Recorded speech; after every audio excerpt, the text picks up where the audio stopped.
അങ്ങനെ ദേവയാനി എല്ലാം കഴിഞ്ഞ് വീട്ടിലേക്ക് വരുന്നുണ്ടല്ലോ. ശേഷം അവളുടെ ചെക്കപ്പിനുള്ള ഡേറ്റ് ആവാണ്. ഈ ഒരു സമയത്ത് ജയനെയും കൂട്ടി ദേവയാനി ഹോസ്പിറ്റലിലേക്ക് പോകുന്നുണ്ട്.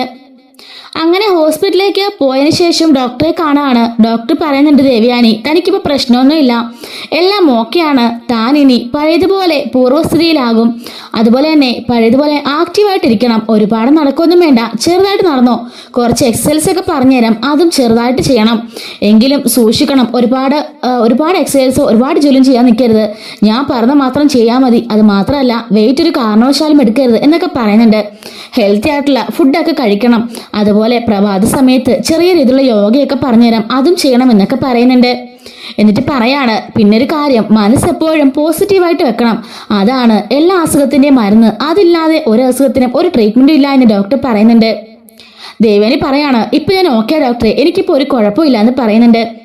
ഈ ഒരു ചിന്താഗതിയാണ് വേണ്ടത്, തനിക്കൊരു പ്രശ്നവും ഇല്ലെന്ന് കരുതി നല്ല രീതിക്ക് മുമ്പോട്ട് പോകണമെന്ന് ഡോക്ടർ പറയുന്നുണ്ട് കേട്ടോ.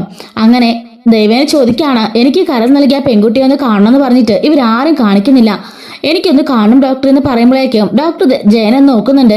എന്നിട്ട് പറയാണ്, ആ കുട്ടിയും റെസ്റ്റിലാണ്, അത് മാത്രമല്ല ആ കുട്ടിയുടെ ഹസ്ബൻഡിന്റെ വീട്ടിലാണോ ഉള്ളത്, അതിവിടുന്ന് ഒരുപാട് ദൂരെയാ, ഇപ്പൊ തനിക്ക് അങ്ങോട്ടേക്ക് പോകാൻ സാധിക്കില്ല, യാത്രയൊക്കെ ചെയ്തു പോകണ്ടേ, ആ കുട്ടിക്കും യാത്ര ചെയ്യാൻ സാധിക്കില്ല, അതുകൊണ്ടാ.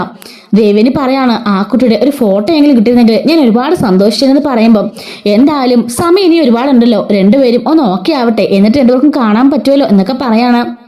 ഡോക്ടർ പറയുന്നുണ്ട്, എന്തായാലും ആ കുട്ടി ഒരു ഭാഗ്യം തന്നെയാ, നല്ല മനസ്സുള്ള കുട്ടിയാ, ഈ സംഭവം അറിഞ്ഞപ്പോൾ തന്നെ ഒന്നും ചിന്തിക്കാതെ കരൾ നൽകിയല്ലോ, ഇപ്പോഴത്തെ കാലത്ത് ആരെങ്കിലും അങ്ങനെ ചെയ്യുമോ എന്നൊക്കെ പറയാണ്. ദേവേനി പറയാണ്, അത് തന്നെയാ ഡോക്ടർ ഞാനിവരോട് പറയുന്നേ, എന്ത് സ്നേഹമുള്ള പെൺകുട്ടിയായിരിക്കും അത്, ഒരാൾക്ക് കരൾ നൽകി അവരുടെ ജീവൻ രക്ഷിക്കാൻ മാത്രം ഒരു പെൺകുട്ടി തുനിഞ്ഞല്ലോ, ആ കുട്ടിക്ക് കുട്ടികളൊന്നും ഇല്ലെന്നാ പറഞ്ഞത്, ഇനി അതിനൊരു തടസ്സമാവാൻ ചോദിക്കുമ്പോൾ ഡോക്ടർ പറയാണ്, ഒരിക്കലും ഇല്ല, അങ്ങനെയൊന്നും ഇല്ല, അമ്മായിമ്മ ആ കുട്ടിയുടെ അമ്മായിമ്മയും ആ കുട്ടിയുടെ ഭയങ്കര ദേഷ്യവും ഒരു വെറുപ്പൊക്കെയാ പ്രകടിപ്പിക്കുന്നേ, അതുകൊണ്ടാ ഒരമ്മയെപ്പോലുള്ള ഒരാൾക്ക് ആ കുട്ടി കരൾ നൽകിയത്. അപ്പോഴേക്കും ദേവേനി പറയുന്നുണ്ട്, അത്രയ്ക്കും മനസ്സിൽ നന്മയുള്ള ഒരു പെൺകുട്ടീനെയൊക്കെ ഏതെങ്കിലും അമ്മായിമാരെ സ്വീകരിക്കാതിരിക്കോ, അവരെ പൂവിട്ടല്ലേ പൂജിക്കണ്ടേ എന്ന് ചോദിക്കാണ്. അപ്പോഴേക്കും ഡോക്ടർ പറയുന്നുണ്ട്, അതെ, സ്വന്തം മരുമക്കളുടെ മഹത്വം നന്മ എന്താണെന്ന് പല അമ്മായിമാരും തിരിച്ചറിയുന്നില്ല, അത് തന്നെയാ നമ്മുടെ നാട്ടിലെ പ്രധാന പ്രശ്നം എന്നൊക്കെ പറയാണ് കേട്ടോ. ഡോക്ടർ പറയുന്നുണ്ട്, ഇനിയിപ്പം ഒരു മാസം കഴിഞ്ഞിട്ട് ചെക്കപ്പിന് വന്നാൽ മതി, എന്തായാലും മുറിവൊക്കെ കരിഞ്ഞു തുടങ്ങിയല്ലോ, അതുകൊണ്ട് സാരമില്ല, എങ്കിലും പ്രത്യേകമായിട്ട് ശ്രദ്ധിക്കണം, സ്റ്റെയർ ഒന്നും ഒരുപാട് കയറി ഇറങ്ങേണ്ട കാര്യം ഇപ്പം ഇല്ല എന്നൊക്കെ ഡോക്ടർ പറയുന്നുണ്ട് കേട്ടോ. അങ്ങനെ ദേവേനി പോയതിനു ശേഷം ജയനോട് പറയാണ്, ഇപ്പൊ എങ്ങനെയുണ്ട് മരുമോളോടുള്ള ദേഷ്യമൊക്കെ? ജയൻ പറയാണ്, ദേഷ്യം ഒന്ന് കുറഞ്ഞു വരുമ്പം അവിടെ വേറെ ഉണ്ടല്ലോ ആൾക്കാർ, അവരെല്ലാം കൂടി പിരികേറ്റി ഓരോന്നൊക്കെ പറയും, ആ കുട്ടി വീണ്ടും ദേഷ്യമാകും, എങ്കിലും പഴയത് വെച്ച് കുറച്ചൊക്കെ ഒന്ന് സോഫ്റ്റ് ആവുന്നുണ്ട് എന്ന് പറയാണ്. എന്തായാലും ഇതൊക്കെ നല്ലൊരു മാറ്റത്തിന് തുടക്കമായിരിക്കും എന്ന് കരുതിയാൽ മതി, ആ കുട്ടിയുടെ കരൾ നൽകിയെന്ന് അറിഞ്ഞു കഴിഞ്ഞാൽ ഇതൊക്കെ മാറുന്ന എനിക്ക് തോന്നുന്നേ. ജയൻ പറയാണ്, അവളുടെ സ്വഭാവമല്ലേ, നയനനെ പൂർണ്ണമായും വെറുത്തു വച്ചിരിക്കുകയല്ലേ, ഈ സമയം നോക്കി നമ്മൾ പോയിട്ട് അവളെ കരൾ നൽകിയെന്നങ്ങനെ പറഞ്ഞാല് വീണ്ടും അവൾക്കൊരു അറ്റാക്ക് ഉണ്ടാകാൻ ചാൻസ് ഉണ്ട് എന്നൊക്കെ ജയൻ പറയാണ്. ഡോക്ടർ പറയണ, അയ്യോ അത് ശരിയാ, ഈ സമയത്ത് എന്തായാലും പറയണ്ട, അങ്ങനെയുള്ള ഷോക്ക് ഉണ്ടായാലേ നമ്മൾ ആകെപ്പാട് പെട്ടുപോകും എന്ന് ഡോക്ടർ പറഞ്ഞ് ചിരിക്കുന്നുണ്ട് കേട്ടോ. അങ്ങനെ രണ്ടുപേരും ജയൻ പുറത്തേക്ക് വരികയാണ്. ഈ സമയം നഴ്സിന്റെ അടുത്തേക്ക് പുറത്തേക്ക് ഇറങ്ങുമ്പോഴേക്കും ജയൻ അവളെ കാണുന്നില്ല. അപ്പം നഴ്സിനോട് ചോദിക്കുകയാണ്, ഇവിടെ നാളെന്ന് ചോദിക്കുമ്പോഴേക്കും നഴ്സിംഗ് റൂമിലേക്ക് പോയി എന്ന് പറഞ്ഞിട്ടുണ്ട്. ജയൻ ഓർക്കാണ്, ഇവളെന്തിനാ ഇപ്പൊ നഴ്സിംഗ് റൂമിലേക്ക് പോയത്, എന്തെങ്കിലും ആവശ്യത്തിനായിരിക്കും, എന്തെങ്കിലും ഡൗട്ട് ചോദിക്കാനായിരിക്കും എന്ന് പറഞ്ഞിട്ട് ജയൻ അവളെ വെയിറ്റ് ചെയ്ത് അവിടെ നിൽക്കുന്നുണ്ട്.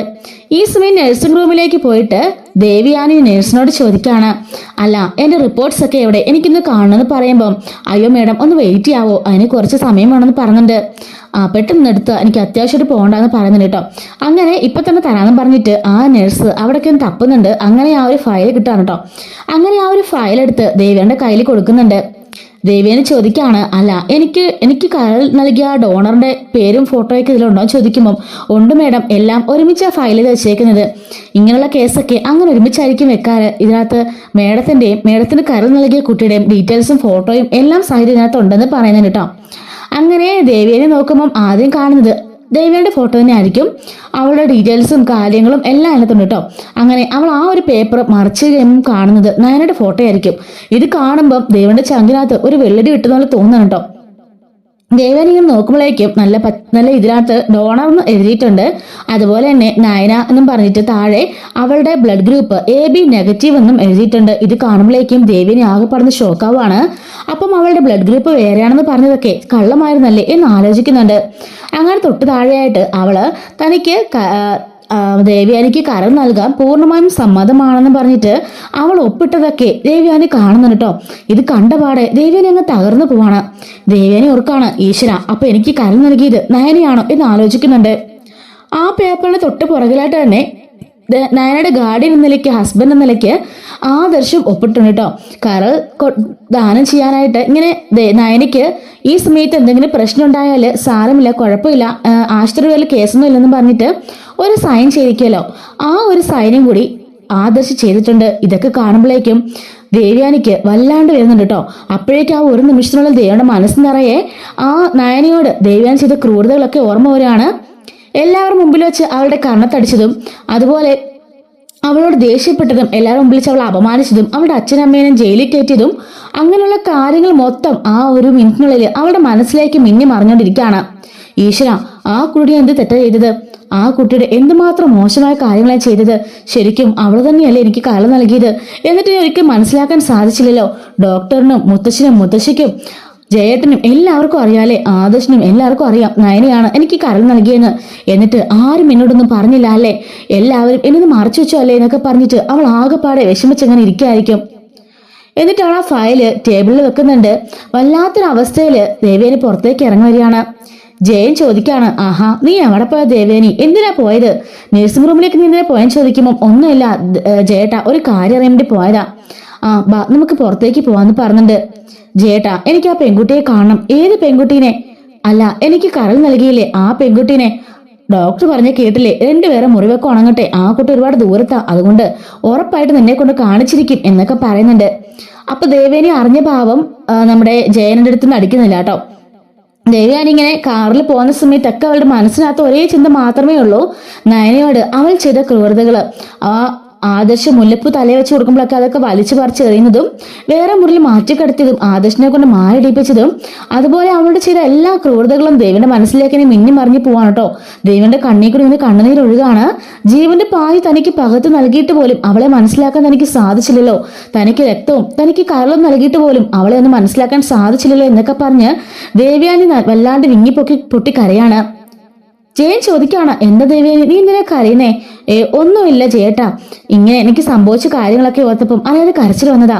അതിനെന്താ, ഈശ്വരൻ എല്ലാത്തിനും പ്രതിനിധി നൽകിയല്ലോ. ഈശ്വരൻ ഇപ്പം നിനക്കൊരു കുഴപ്പമില്ലാതാക്കി തന്നല്ലോ. നിങ്ങൾ രണ്ടുപേരും ഇപ്പൊ സുഖമായില്ലേ ചോദിക്കാണ്. ദേവേനി, നിങ്ങൾ രണ്ടുപേരോ? ഏത് രണ്ടുപേര്? അല്ല, താനും പിന്നെ തനിക്ക് കരൾ നൽകിയ കുട്ടിയെ, ആ കുട്ടിക്കും കുഴപ്പമൊന്നുമില്ലല്ലോ എന്ന് പറയുന്നുണ്ട്. അങ്ങനെ ജയനാണെങ്കിലും ദേവിയോട് മറച്ചൊക്കെ ശ്രമിക്കുന്നുണ്ട്. എല്ലാം പറഞ്ഞിട്ടും ദേവയാനി അവളുടെ സത്യങ്ങളൊന്നും പറയാതെ താൻ അറിഞ്ഞ ഭാവം പോലും നടിക്കാതെ അവന്റെ കൂടെ വണ്ടിയിൽ തന്നെ പോയിക്കൊണ്ടിരിക്കുന്നുണ്ട് കേട്ടോ. അപ്പൊ ഇതിന്റെ സെക്കൻഡ് പാർട്ട് ഉണ്ട്, അടുത്തോട്ടിൽ അപ്ലോഡ് ചെയ്യാവേ.